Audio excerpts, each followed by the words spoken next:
The Ford Mustang. It's more than just a car. It's a piece of the American soul, an icon etched in steel and cultural memory. For over 60 years, its galloping horse emblem has represented freedom, power, and the open road. We know its silhouette, we know its roar, and we think we know its story. But what if I told you that the legendary car that rolled off the assembly line in 1964 was never Ford's original vision? What if I told you it was Plan B, or maybe even Plan C?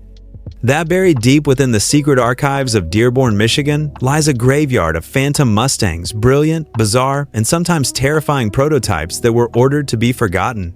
These aren't just sketches. These were real, running, driving cars, each with a story of what could have been. They are the ghosts in Ford's machine, and today, we're going to bring them back into the light. From an exotic mid-engine Ferrari fighter to a four-door family sedan, these are the 13 most shocking Mustang secrets that Ford would rather you never knew. Fact 1. The Genesis, a mid-engine American Ferrari. Let's start at the very beginning, with the car that lit the spark. Before the Mustang was a pony car, it was envisioned as something far more exotic. In 1962, Ford unveiled the Mustang 1, and it was a bombshell. This was a tiny, two-seat, open-top roadster with the engine behind the driver. Yes, a mid-engine Ford, built with the DNA of a European race car. It was impossibly futuristic, weighing a mere 1,500 pounds and powered by a high-revving, German-built V4 engine. It only produced 90 horsepower, but in a car that light, it was a scalpel on the racetrack. The legendary Dan Gurney himself thrashed it around Watkins Glen, stunning the press and the public. Ford's executives were in love. This was it, a car to challenge the best of Europe. But then, the dream met a harsh reality. The accountants. The bean counters ran the numbers and delivered a death sentence. To turn a profit, this little two-seater would need a sticker price of around $6,000. In today's money, that's over $60,000 for a tiny Ford with a four-cylinder engine. Internal documents showed they came terrifyingly close to greenlighting it before a senior executive finally asked the fatal question, who is going to pay Porsche prices for a Ford? The project was killed overnight. It was a spectacular failure, but a necessary one. Without the death of this first dream, the Mustang we know and love would never have been born. Fact 2. The Cougar Connection, a Mustang by any other name. Imagine walking into a Ford dealership in 1964 and asking to see the new Ford Cougar. It sounds strange, but for months, that was the car's official name. Ford was all in on the Cougar identity. They had commissioned clay models, intricate design studies, and even printed promotional materials bearing the name. The design cues were obvious. The front grille featured a stylized prowling cat, and the steering wheel hubs were adorned with little feline emblems. Trademarks were being filed. The branding was locked. But then, something strange happened in the focus groups. As Ford's marketing team showed the car to potential buyers, they heard the same feedback again and again. People didn't see a cat, they saw a horse. They talked about the long, powerful hood, the muscular haunches, and the way it seemed to gallop down the road. The final nail in the Cougar's coffin came during a dealer preview in early 1963. A sharp-eyed zone manager from Texas took one long look at the prototype and declared, "That thing runs like a wild Mustang." A hush fell over the room. The name was perfect. Within a week, every single Cougar badge was stripped from the design studio. But Ford is never wasteful. 5 years later, they dusted off the name and the cat logo for a new car built on the very same platform, the Mercury Cougar. Fact 3. The Panic Button, the four-door family Mustang. Ford will never officially acknowledge this car existed, but the photographic evidence is undeniable. In late 1963, with millions of dollars on the line and no guarantee of success, Ford's executives got nervous. The compact car market was a battlefield. To hedge their bets, they secretly commissioned a Plan B Mustang, a proper four-door family sedan. Codenamed T5B, only 3 of these automotive chimeras were ever built. It wasn't just a stretched two-door, it was a complete re-engineering of the car's proportions. They essentially grafted the doors from a Ford Falcon onto a modified Mustang body, stretching the wheelbase to accommodate them. The result was unsettling. It had the aggressive face of a Mustang, but the practical, mundane body of a family hauler. It looked confused, like an athlete forced to wear a business suit that was 2 sizes too big. The idea was simple. If the sporty two-door Mustang flopped, they could quickly pivot and market this as a stylish, practical sedan.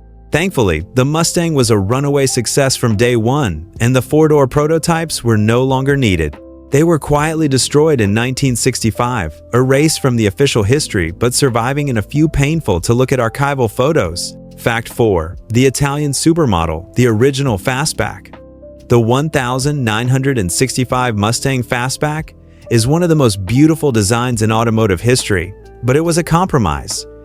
The original prototype, a running and driving car from early 1963, was even more stunning. It was lower, sleeker, and more radical, with a severely raked rear window that looked like it was pinned by an Italian design house, not a team in Dearborn. It was a showstopper, but it had a fatal flaw. It was completely impractical. The rear headroom was non-existent. Anyone over 5.5 feet tall would be intimately familiar with the headliner. The massive rear glass acted like a magnifying glass in the sun, turning the back seat into a sweltering greenhouse. And the trunk? You'd be lucky to fit a briefcase. Ford's engineers spent months in a frustrating battle against physics. They raised the roofline by a few crucial inches. They changed the angle of the glass. They added ventilation. By the time they were finished, they had created the brilliant 1965 Fastback we know today. But the original, purer design was lost.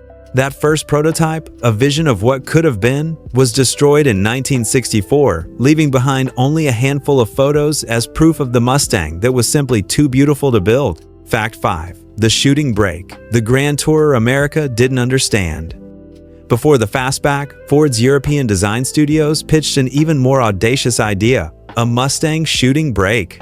For those unfamiliar, a shooting brake is a fusion of a two-door sports car and a station wagon, combining sleek style with surprising utility. The prototype they built was gorgeous. It had the Mustang's iconic long hood and sporty stance, but the roofline flowed seamlessly into a practical rear hatch. This was the perfect Grand Tour, a car you could load up with luggage for a weekend getaway without sacrificing an ounce of style. It looked exotic, expensive, and sophisticated. But when Ford showed it to American focus groups, the reaction was utter confusion. Was it a sports car? A station wagon? Why only two doors? The marketing department was equally stumped. There was no market segment for it, no competitor to compare it against. The idea was reluctantly shelved, but here's the incredible twist. The market research from that failed prototype revealed a strong interest in a Mustang-based utility vehicle. That research sat in a filing cabinet, gathering dust for nearly 40 years, until it was rediscovered during the development of a certain all-electric SUV. That's right, the seeds of the Mustang Mach-E were sown by a beautiful failure in 1963. Fact 6. The secret supercharged heart.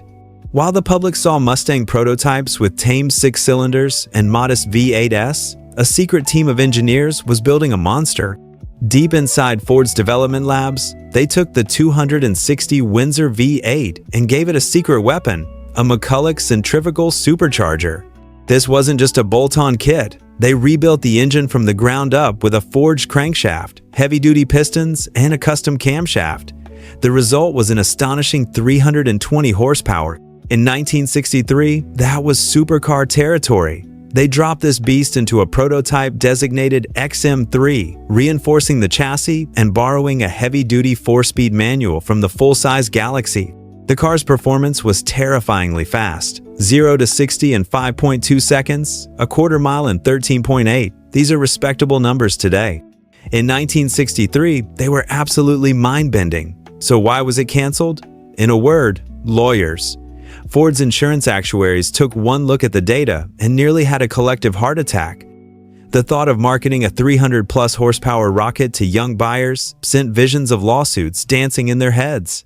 The project was killed so completely that Ford ordered not just the car, but all the development engines and even the blueprints to be shredded.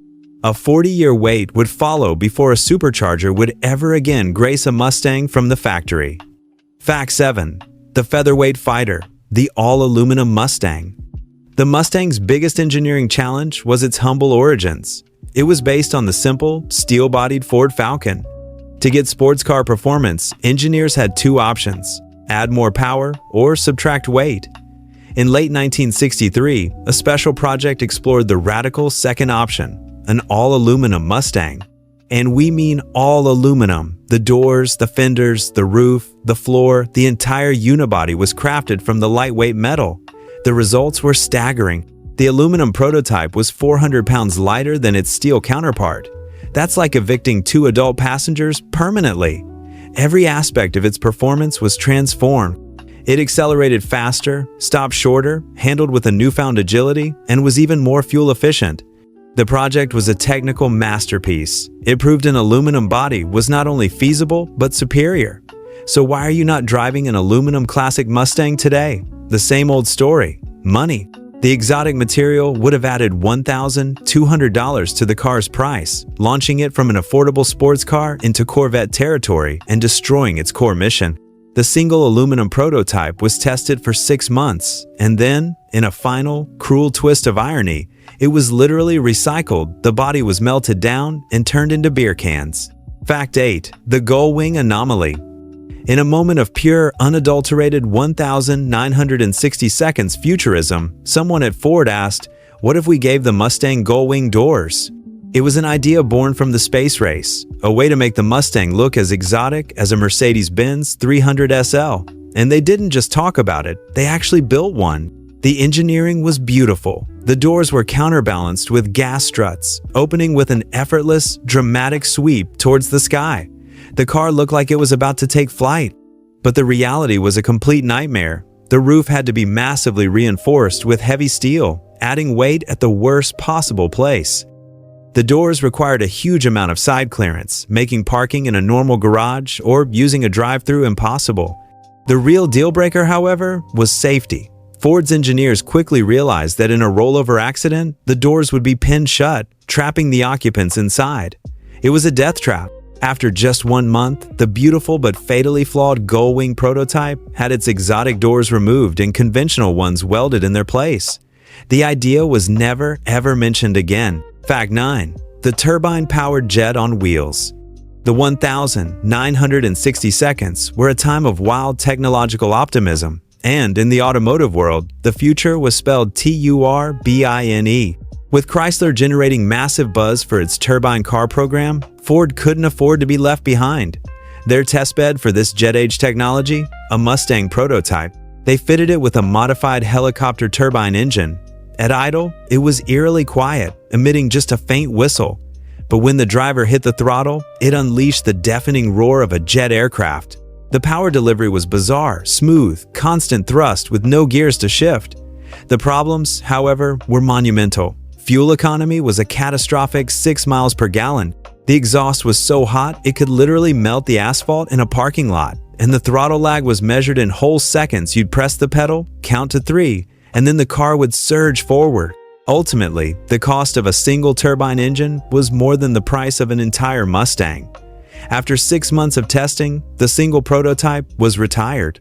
The engine was sent back to the helicopter company, and the Mustang's body was sent to the crusher, a fascinating footnote from a future that never arrived. Fact 10. The four-wheel steering enigma. This sounds like pure science fiction, but in 1963, Ford built and tested a Mustang with four-wheel steering. Decades before it became a high-tech feature on modern supercars, Ford created a purely mechanical system of complex linkages and gears that could steer the rear wheels. The system was ingenious. At low speeds, the rear wheels turned opposite to the front, allowing the car to pivot and make parking almost effortless. At high speeds, they turned in the same direction as the front, making lane changes incredibly stable and smooth. Test drivers were amazed by its agility once they adapted to the strange sensation. But the drawbacks were terrifying. The complex mechanicals hung underneath the car, exposed to rocks, salt, and potential damage. It added over 100 pounds of weight. And the most frightening part? If a single linkage broke, the rear wheels could steer on their own, a scenario that would be almost impossible to control. Combined with a projected cost of an extra $1,000, the feature was deemed too complex, too expensive, and too risky. The one-of-a-kind prototype was converted back to a standard Mustang, its technological secret buried for decades. Fact 11. The V4 engine that nearly crippled the legend. We've seen the wild performance engines Ford considered, but they also came dangerously close to going in the opposite direction. To hit a magical sub-$2,000 price point, Ford almost launched the base model Mustang with a tiny 1.2-liter V4 engine imported from Ford of Germany. This wasn't a smooth inline-4, it was a rough, agricultural V4 that produced a pathetic 60 horsepower. It sounded, by all accounts, like an angry sewing machine and vibrated so badly at idle it could loosen your fillings. Engineers were horrified. The car had barely enough power to merge onto a highway, and only then with a strong tailwind. But the marketing department was in love with the price. A Mustang for $1,995 would have been a sensation. For months, prototypes with this dismal engine were driven around Dearborn. They were miserable to drive, but they were cheap. The final decision came down to a single question. Did Ford want to launch a groundbreaking American sports car or a cheap economy car with a weird German engine? Thankfully, they chose image over price. The V4 was dropped, the inline-6 became the base engine, and the Mustang was saved from a legacy of 60 horsepower embarrassment. Fact 12. The hidden racing program. Before the public even saw the first production Mustang, Ford's competition department was secretly building monsters. These weren't just tuned-up street cars, they were purpose-built racing prototypes that just happened to wear a Mustang-shaped shell. Starting in mid-1963, they built 5 of these beasts. They had lightweight fiberglass body panels, full roll cages, and sophisticated adjustable racing suspensions. But the true secret was under the hood. The most extreme prototype was fitted with a 427 side-oiler V8, the same fire-breathing engine that powered Ford's NASCAR entries, producing well over 450 horsepower. In a car weighing only 2,400 pounds, the result was apocalyptic.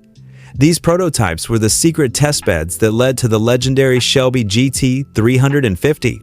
The great Carroll Shelby himself drove them, famously saying, "It's trying to kill me, but in a good way." These cars proved the Mustang platform could handle immense power. But they were so violent that one crashed hard enough to scatter engine parts over 100 yards. Though Ford officially denies they ever existed, these secret racers were the true fathers of every performance Mustang that followed. Fact 13. The supercar that Ford erased from history. And finally, we come to the one. The prototype so radical, so advanced, and so mind-bogglingly expensive that its existence could have bankrupted the entire Mustang program. This is the car Ford's racing division truly wanted to build. This is the Mustang that was designed to kill Ferraris on their home turf. It began not with a Falcon platform, but with a hand-built aluminum space frame chassis. The suspension was pure Formula One technology with inboard disc brakes. The body wasn't steel or even aluminum, it was made of carbon fiber, a material so exotic in 1963 that even NASA was just learning how to use it. But the heart of this machine was the real showstopper. Ford's experimental engine division created a one-of-a-kind 3-liter V12. With twin overhead cams and a symphony of Weber carburetors, it screamed to 9,000 revolutions per minute and produced 350 horsepower. The complete car weighed just 2,100 pounds. Its projected 0 to 60 time was under 4 seconds, with a top speed over 170 miles per hour. It was a world-class supercar. The problem? The prototype cost over $200,000 to build, the equivalent of over $2 million today. For one car, when Ford's executives saw the bill, they nearly canceled the entire Mustang brand on the spot. The car ran only once, setting a lap record at Ford's test track that stood for years. Then, it was locked away and eventually destroyed. No photos are known to exist. Ford denies it was ever built. But for the few engineers and test drivers who witnessed it, it was proof that sometimes the greatest Mustang of all is the one that never was. From brilliant engineering that was decades ahead of its time to bizarre ideas that thankfully never saw the light of day, every one of these secret prototypes played a part in shaping the icon we cherish today. They are a testament to the creativity, ambition, and sometimes the sheer madness of a company betting everything on a single idea. Now, I want to hear from you. Which of these phantom Mustangs blew your mind the most? Can you imagine a world of V12 powered or gull-wing door Mustangs? Let me know in the comments below. Sharing your thoughts and your own Mustang stories is what makes this community so special. And hey, if you enjoyed this deep dive into Ford's secret history, do us a huge favor. Hit that subscribe button, ring the notification bell, and give this video a thumbs up. It helps us continue to bring these incredible stories to light. Thank you so much for watching. We'll see you on the next one.